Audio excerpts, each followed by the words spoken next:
We at DOT and federal motor carriers, we are not going to tolerate states that don't comply with the rules that come from this department. And so we are going to, first of all, we've identified several states that have not been in compliance. That would be Washington, California, and New Mexico. Those are the three states that have not complied with this rule, which, by the way, this driver in Florida had received a CDL in Washington, California, and was pulled over in July for speeding, and no doubt couldn't speak the English language. And law enforcement in New Mexico did not take his rig out of service. So this one driver touched all three states. Based on our review, they are not complying with our rule. And so phase one for us, which I'm announcing today, is we are going to give these states 30 days to come into compliance with truck drivers speaking proficiently the English language, or we're going to look at federal funding that they receive under the Motor Carrier Safety Assistance Program. So I believe California is 20 million or 30 million? 30 million. Washington is 10 million, and New Mexico is 7 million. Correct. Jesse will confirm that in a second, but these are millions of dollars. By the way, this is phase one.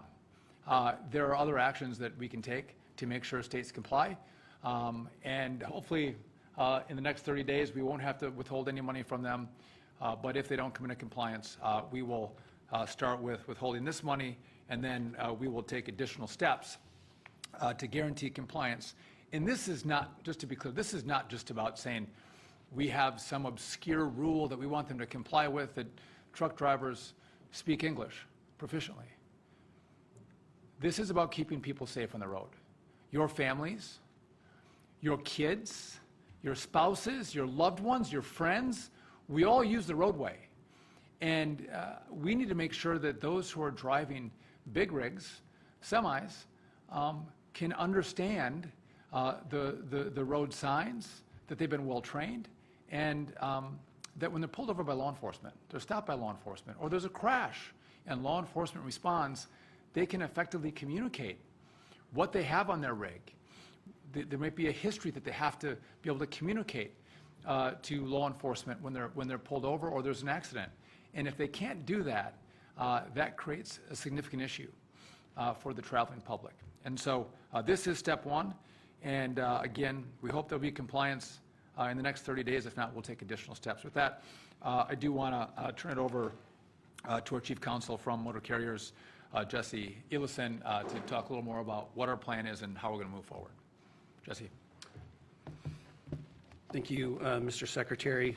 Before I explain the enforcement actions that FMCSA will take, I want to emphasize the two dates that you mentioned. May 20th is the date that the Secretary directed FMCSA to implement a new policy, and part of that policy included the assessment to determine whether a driver could meet the English language proficiency requirement. And by June 25th, when CVSA, the Commercial Vehicle Safety Alliance, the alliance of the state partners, put the new out-of-service rule into effect, they shared that policy with the assessment as part of it with all of the state partners. And so all of the states have had this information since May 20th and at the latest since June 25th. Today, the Federal Motor Carrier Safety Administration will be serving a notice of proposed determination of nonconformity to the states of California, Washington, and New Mexico. And this notice proposes a finding of noncompliance with the Motor Carrier Safety Assistance Program, commonly referred to as MCSAP, with the qualifying conditions. This notice, the MCSAP program is FMCSA's main formula grant program, and it provides financial assistance to states to reduce the number of severity of crashes and injuries and fatalities. MCSAP funding requires the states to adopt and enforce laws and regulations compatible with the federal motor carrier safety regulations, which includes the English language proficiency requirement. And let me just quote what that requirement is that the Secretary described just a minute ago.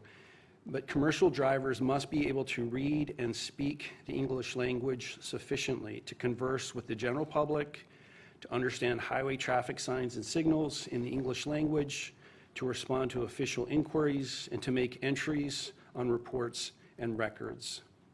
The states must enforce ELP requirements to maintain MCSAP funding.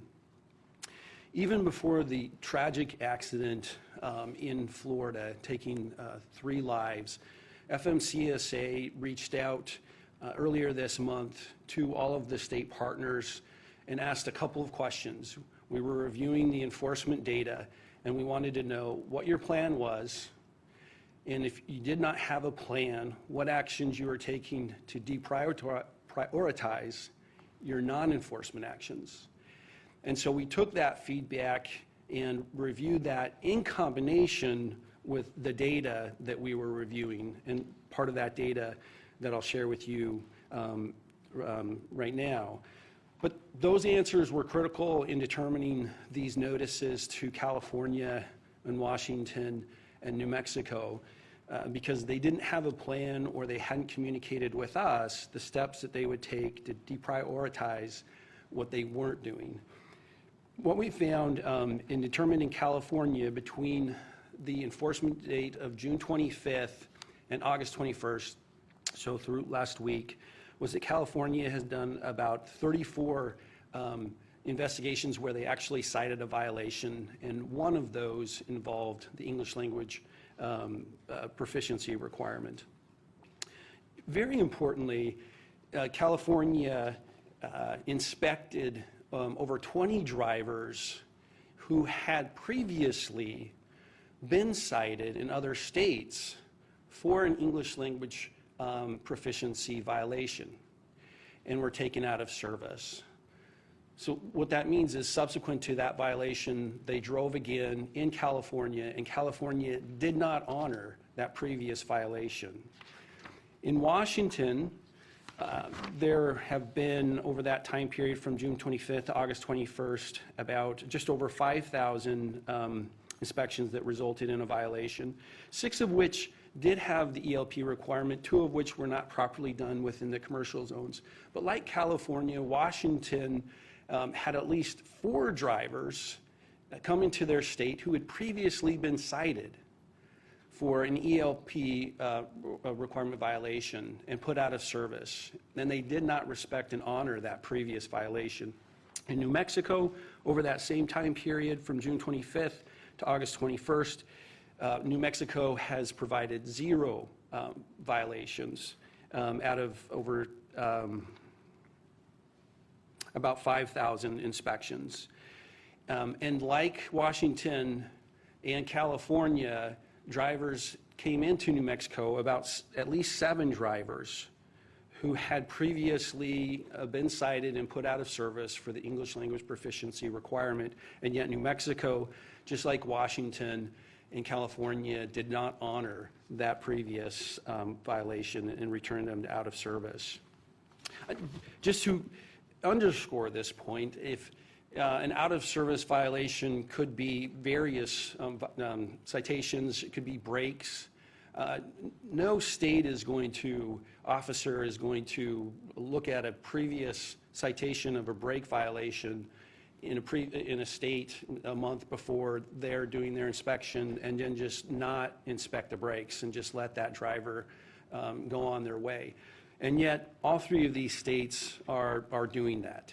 And they're allowing people to be on the road that were taken off the road. So all 3 of these states will have 30 days from the notice that we send out today to respond to the agency and to provide a corrective plan.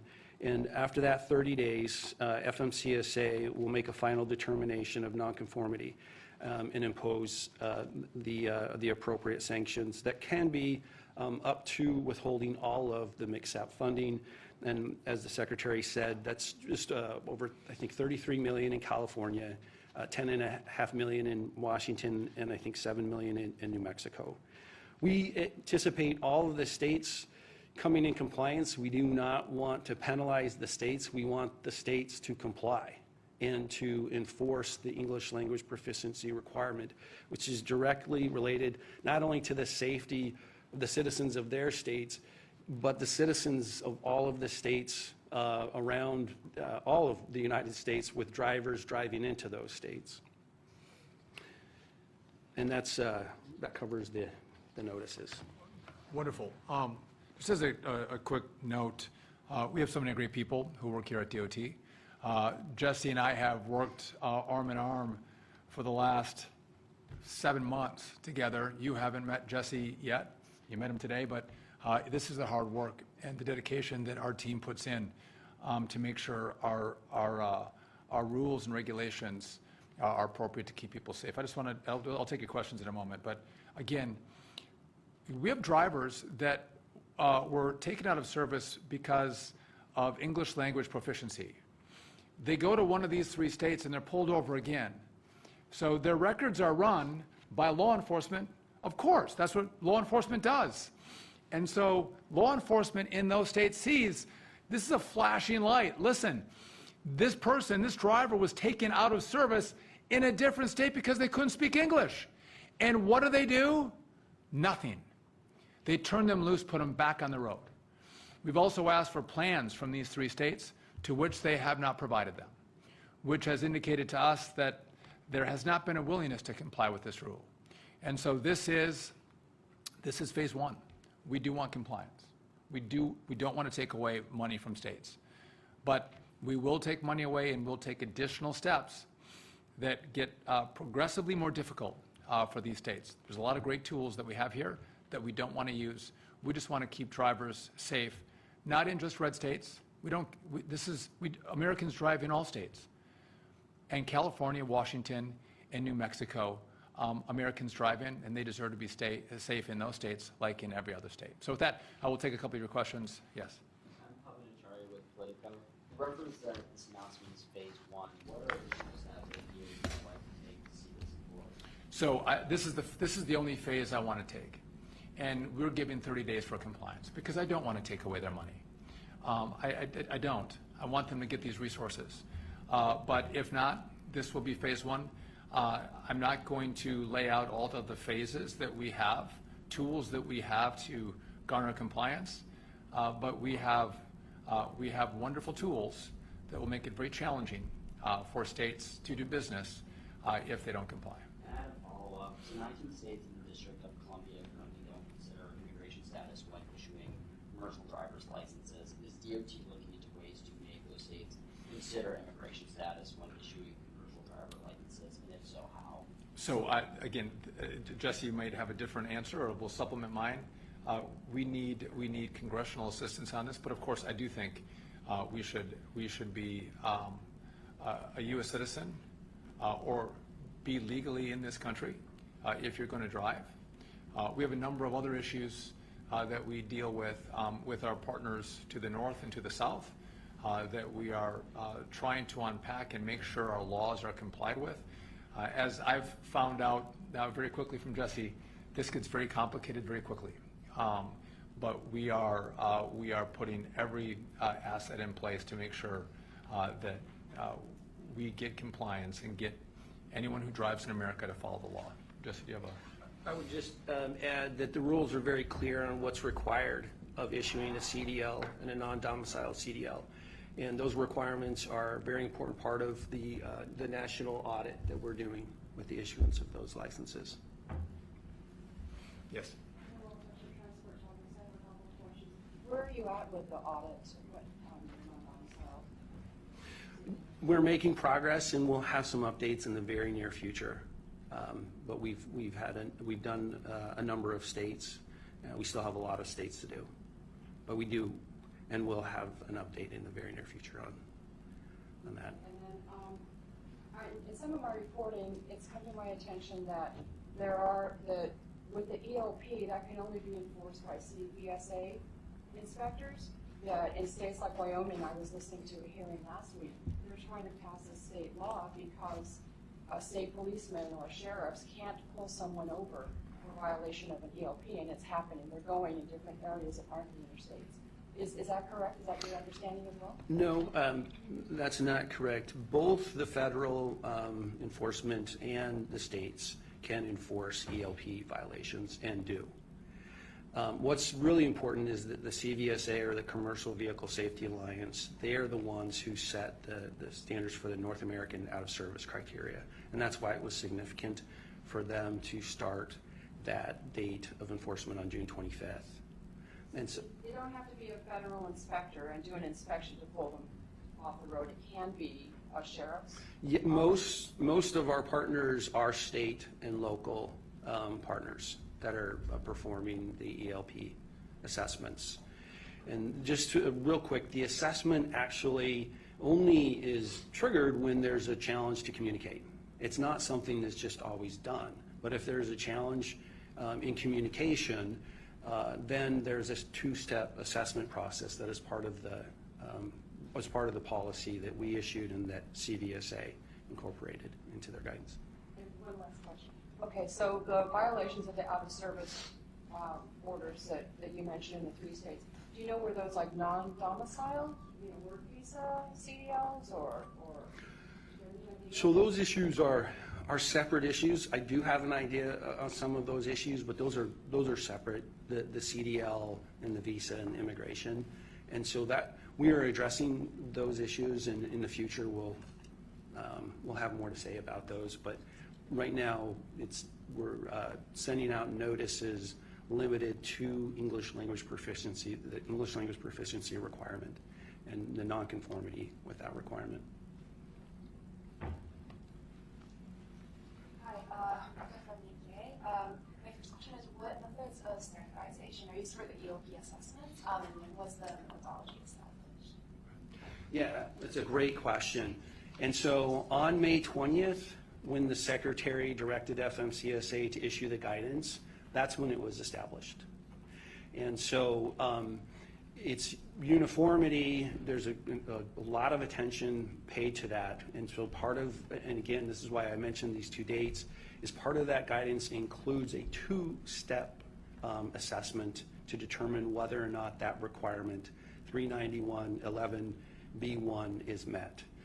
So 391, Part 391 is all of the driver qualifications, and this is one of the ability to sufficiently converse in the 4 categories that I read. That sets the standard, and that's what the assessment follows, on whether or not a driver can meet those 4 categories that are mentioned in the requirement itself. And so there's question and answers in our guidance portal that's available to companies to ensure compliance, but CVSA took the FMCSA policy in that assessment and used that exactly. And that's what most of the states are using today. And that's, does that answer your question? That does. I'm curious if there's any enforcement mechanism to ensure that the methodologies applied are going to equal, standardized way across. So there are specific sets of the questions for both parts of the assessment, and so, but it is up to CVSA and the states to implement the policy. But there's absolutely enough emphasis on uniformity in their doing that. Just and as we leave, just let me make one last point. And this is something we're looking at and working on. When an individual comes in to take their test to become a commercial driver, and they do a skills test. I had my CDL for 30 years, I think. It's a process in which we all go through. And at that point, it would be clear that this driver doesn't understand all the road signs and doesn't speak the language. But miraculously, they're passing the skills test. That I think any common sense analysis would say, well, that doesn't make sense. How could that happen? And so just to note, for future reference, we are going to be looking at that as well. How are these tests being administered, and are they following the rules, and is there some gaming of the system that we have to address. I would just tell you all, stay tuned. We are going to, again, we have been on this before. You all were covering it. We're going to stay on it because, again, this is about keeping our American roads safe. And that we lost 3 people for no purpose, no reason, but for a driver who should not have been driving a big rig. That's unacceptable. And I do hope, it's my wish, that these states understand the common sense nature of what we're doing, and they comply and they become good partners. That would be my hope. And because this is again, this is not about politics. This is about doing the right thing by way of the American people, and keeping individuals and families safe as we all use our roadways. So with that, thank you all for coming out, and stay tuned for more developments as we continue to push these common sense policies, not just at federal motor carriers, but also across all our modes here at DOT. Thank you.